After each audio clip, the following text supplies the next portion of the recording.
and I'll be talking about. So, is there any questions? No? Okay.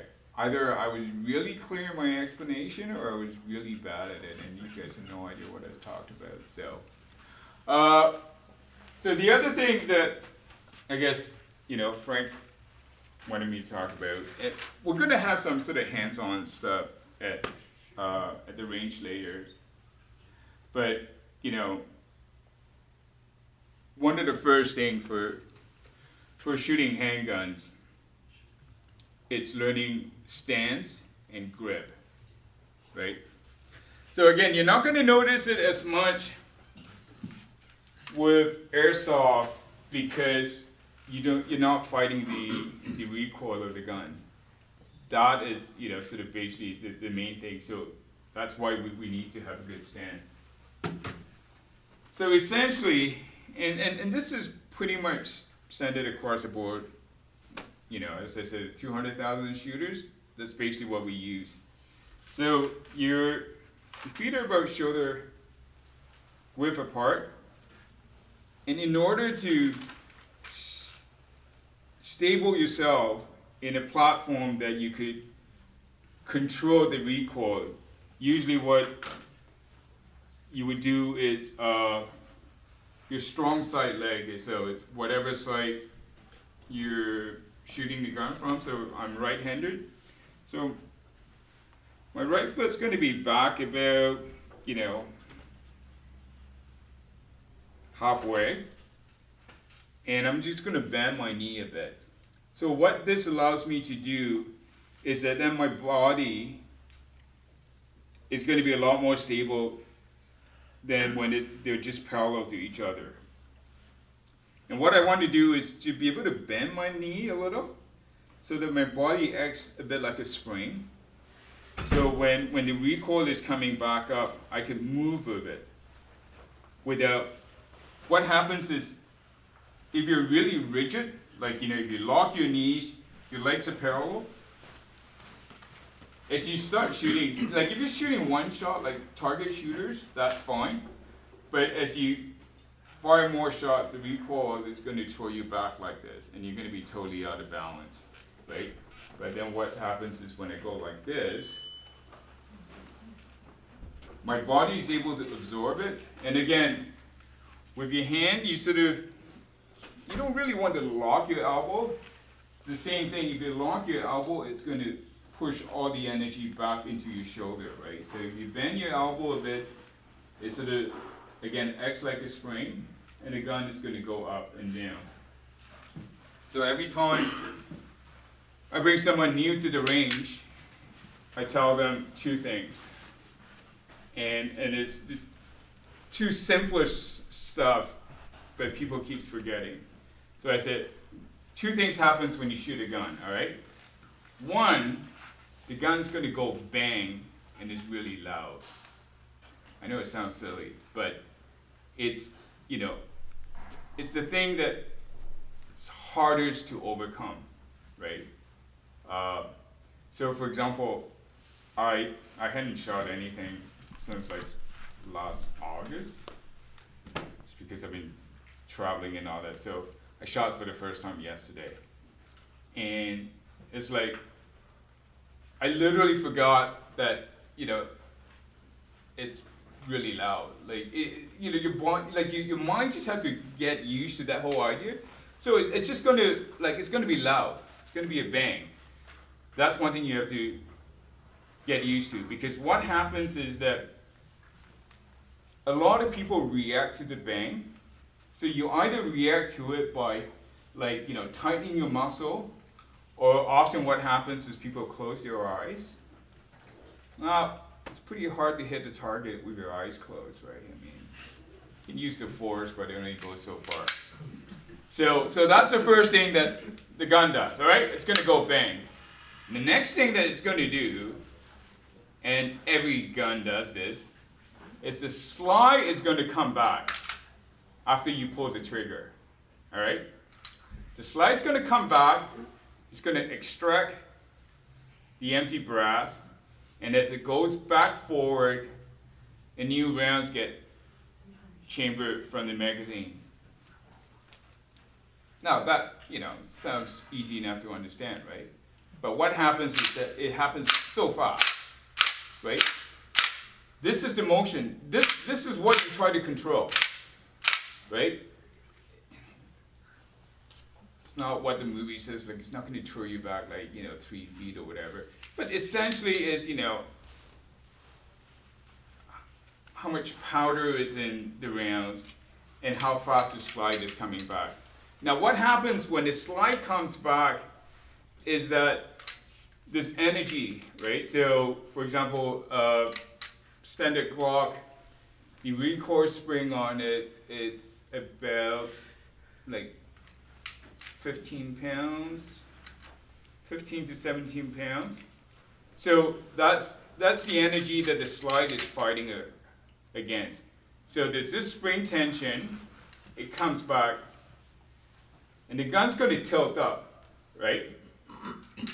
And in the case of a Glock, I don't know if you can see, the barrel actually tilts up a bit.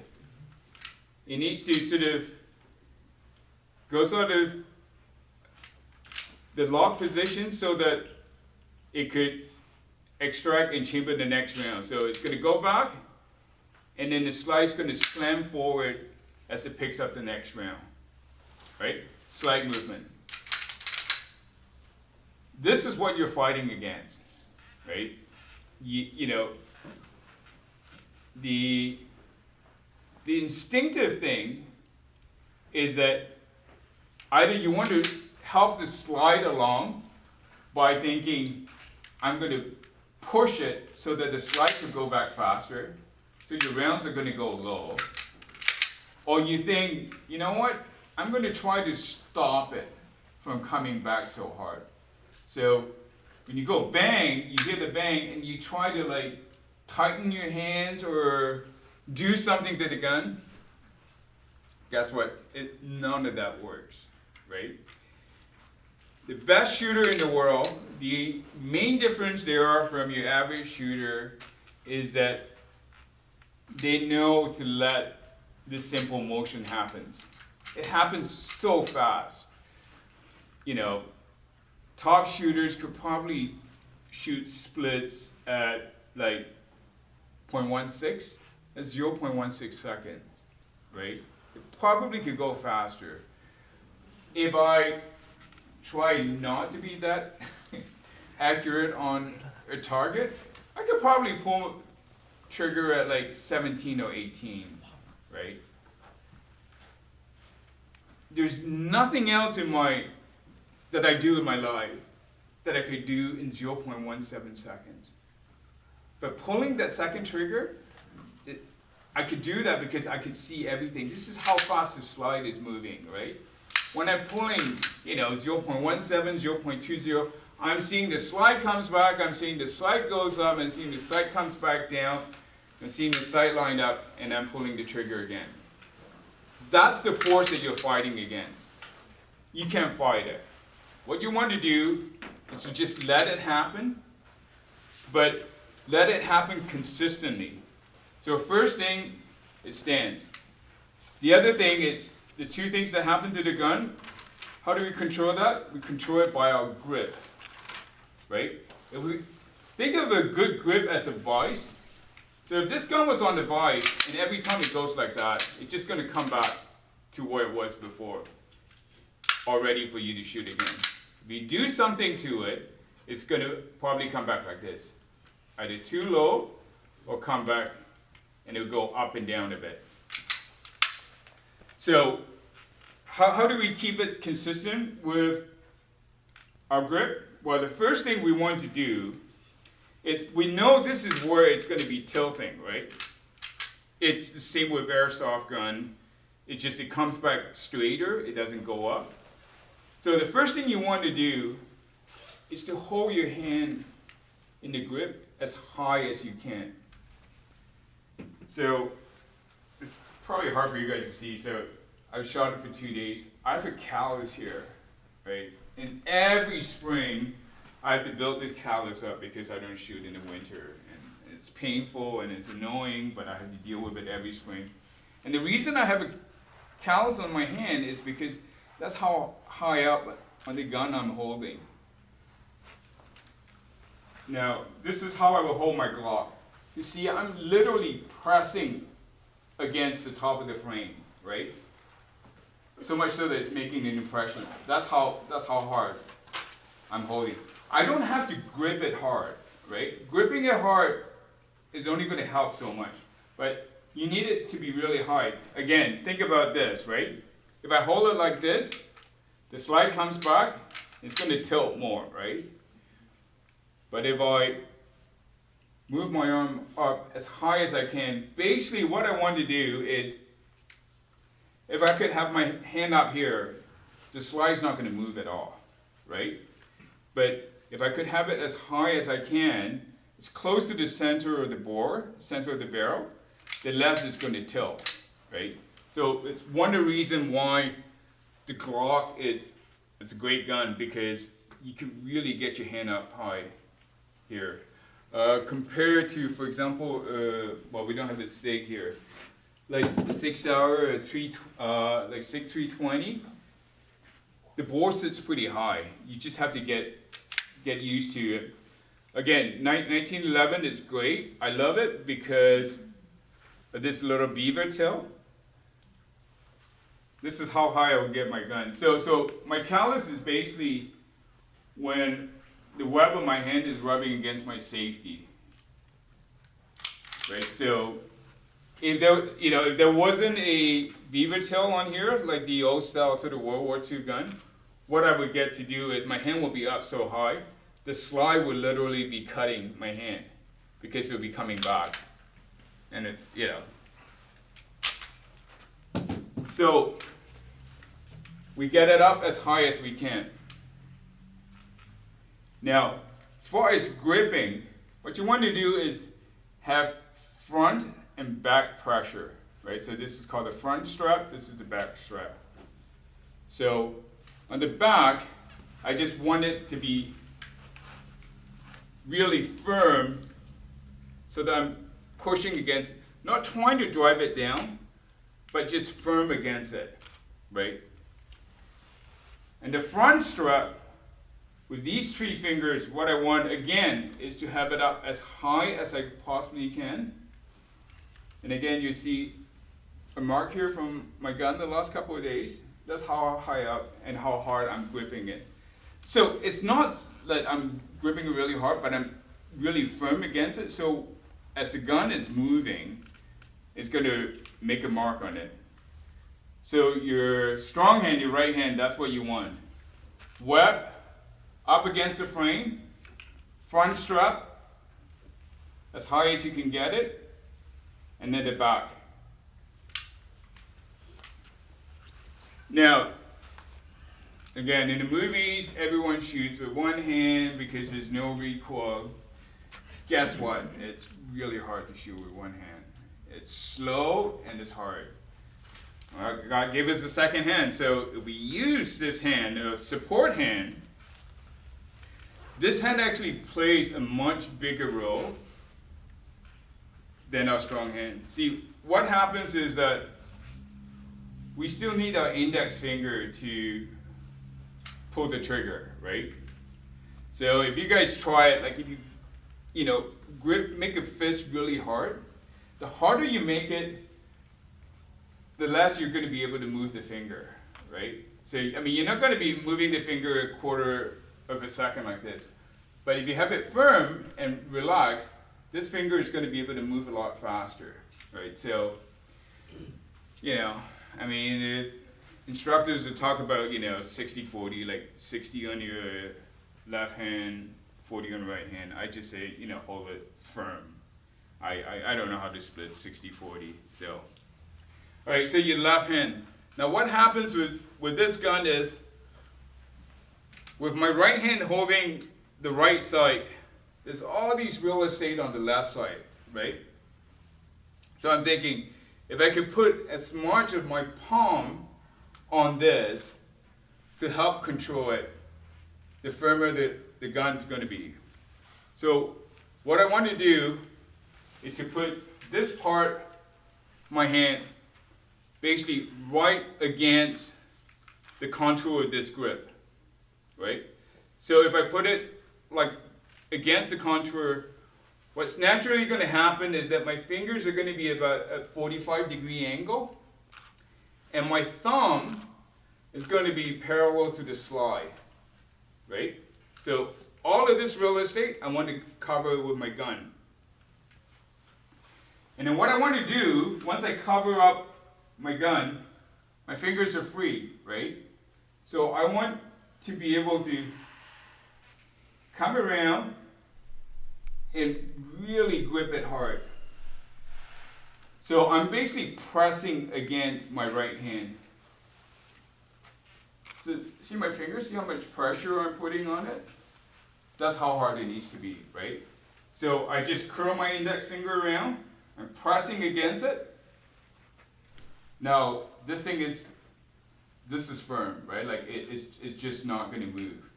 So with that, you're going to have a stable platform that allows the slide to come back and return to its original position. But you don't have to do a lot to it. You have to be firm in how you grip it, but the gun's going to do all the work, right? Like, you don't have to help it along, you don't have to push it down. It's going to go down. It's going to return faster than what you could, pull the second trigger.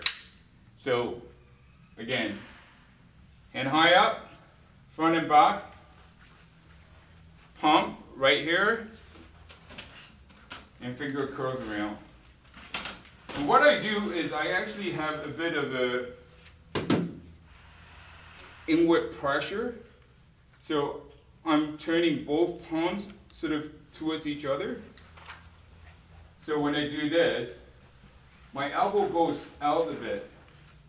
So that allows me to have a firmer grip on it, as opposed to just letting it. Essentially, you're locking your wrist, right? So when you lock your wrist, it's going to be harder for the whole gun to rotate up. So this is what I do. Do this, elbows out a bit. Now you're locking your wrist. Pull the trigger, the gun's going to do its thing. You let it do its thing, go up, come back down, see the sight, pull the trigger again. That's it, easy peasy. Now, of course, then you have to, you're running around, the target is not so close, it's really far away, you can't see, and, you're like me, you're out of breath because, you smoke too much, and so, and you're trying to do it really fast. It's all the other things that complicates the game, otherwise it would be really easy. Just stand there, good grip, pull the trigger. Now, one of the things that Frank says, we talked about is, and it's, I used to spend more time at it. I don't spend so much time. Is that a lot of this stuff you could do at home. If you have a gun, you could do it at home. We call that dry fire, right? Bullets are expensive, so you could do a lot of this practice, and what you would find when you go to the range is, no matter how you shoot it, you can be shooting static at the range where the gun is just on the table and you shoot it. As long as every time you pick up the gun, you could hold it in a good position, you're going to get a good shot with it, right? So that part of it is pretty simple. Same thing with Action Air, right? Like, the more consistent you can grip the gun, the faster you're going to shoot, right? Because you're not dealing with recoil. You're still dealing with slide movement, but you're not dealing with recoil. That's it. Consistency, firm grip, really hard support hand. Like this hand is just not just holding it, to do nothing. It actually does its work, and the old school method has this, push-pull thingy. it's hard to be consistent with push-pull. And, you know, contrary to what James Bond says, you know, please do not ever do that. Like, you're not supporting any. The cup and saucer thing just plain doesn't work. So, yeah, so that's holding the gun and gripping the gun, having a good stand, and then to shoot a gun, you need to insert the magazine, right? So when you're here, I mean, you could insert the magazine any way you want to, as long as you get this thing into the mag wall. But a good habit to get into is that if you do it properly, it's skills that you could use for Action Air, you could use it when you shoot a real handgun. So when I pick up my mag, so the bullets are pointing this way, pick up my mag, see the way I hold my mag? My index finger is near the lip of the magazine. And the reason I do that is, it's a lot easier for me to, this is where it needs to go into, right? All I have to do is basically like point my finger and the finger knows where to go. If I hold my magazine like this, it's a lot harder for me to try to find that little hole in the mag wall. I mean, this is a pretty large, you know, opening, but you know, if you shoot single stack, it's a much smaller opening. It's hard to have that control, right? So, magazine like this, hold it with an index finger. I mean, your finger sort of knows where it's supposed to go, right? Like, you know, point to it here. Essentially, what you want to do is get it pointed to this position just before it goes in. And if you want to do it, you know, practice for speed, this is the part. The speed is not slamming it in, that's the easy part. It's trying to get your finger here, right? Once you get here, goes in, right? So, again, we have to cover that part up. So I rotate my wrist, goes back into it, hold it, bang. Again, magazine, pointing with index fingers, mag well. Oh, and that's the other thing, if you notice, I'm tilting my gun at about 45 degrees, and I'm bringing it back. They say it's about at the, you know, position where you would clap your hand, because that's where we're most dexterous. That's where we have the most amount of control as far as what we want to do. So, bring the gun back, 45 degrees, goes in, goes back to cover the grip, and then we go bang. And then once it's done, if you're a big hand or if a gun works, a lot of people could just hit the mag release and the mag drops out, right? I have never been able to do that. And a lot of top shooters like Rob Lathan, even Griffal, they don't do it. So what I do is actually, once I finish shooting, I do a thing where I just move the gun a bit so that I bring the mag release closer to my thumb and I drop it. So as I'm doing this, my left hand is going to the other mag, drop it. So again, point, goes in, bang, shoot, release it. Right? Like you're still getting good control of the gun. Now again, your hand's big, you could probably just press that and the thing will fall. But most people would need to have that slight motion, goes back, next magazine comes up, that's it.